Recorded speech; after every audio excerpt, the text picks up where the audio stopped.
Hi, everyone. So, today in reading, we're going to practice comparing and contrasting different points of view. So, this is a skill, hopefully, you remember from your earlier years of schooling. We're going to remember what is point of view. That is who's telling the story, it's the character in the story, or an outside narrator. One type of point of view is called first person. That is when the narrator is part of the story.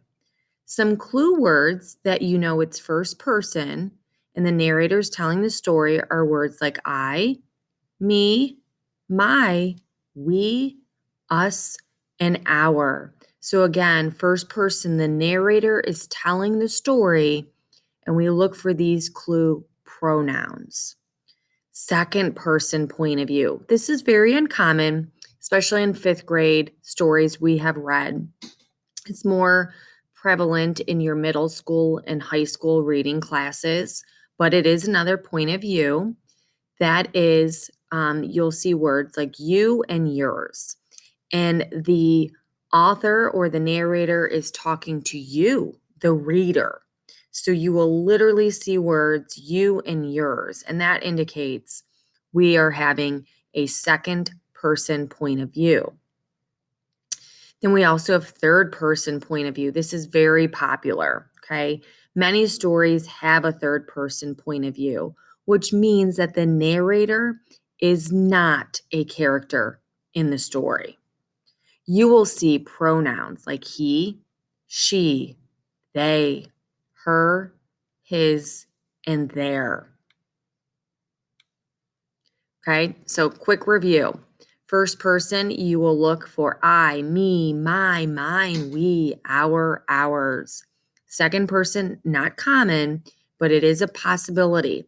The story is from the perspective of you, and you will see words like you and yours. Third person, told from someone outside. We'll see he, she, they, instead of using that pronoun I. So we're going to practice, okay, and continue to practice, some together, some independently, and you are to determine which point of view is this passage.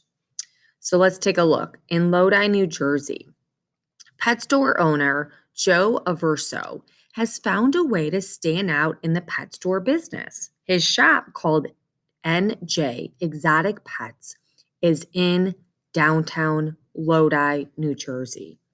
It sells creatures. Ooh, I see the word you. Might see on the Discovery Channel, but not necessarily at Petco or PetSmart, which is the largest pet supply chains. Now, I do see the word you, okay? I also see Joe Averso, which is the man that has his pet shop. And I see the word his, that Joe is owning this shop. So we have to think, is the author or whoever's telling the story telling us the point of view from Joe's point of view? Or is the author talking to us? We got to look for those clue words to determine the point of view of this passage. Okay, so it's mainly about a man named Joe and how he owns a shop. And I see that word is, it's not it partly has the word you in it, okay? But most of the passage is about Joe told in his perspective in his shop and what you see in it. So this is third person point of view. So the point is, just because you see the word you doesn't mean it's second. You have to ask yourself, who's the article or passage mainly about in that perspective? Let's try this one. Many children don't like eating some foods. Some don't like to eat vegetables because of the way they feel. Others don't like the taste of fish. They think it's smelly. Scientists don't know much about picky eating. It's a problem for many parents. People used to think picky eaters were all the same. Now scientists say different children have different reasons for not liking some foods. We will meet back up shortly and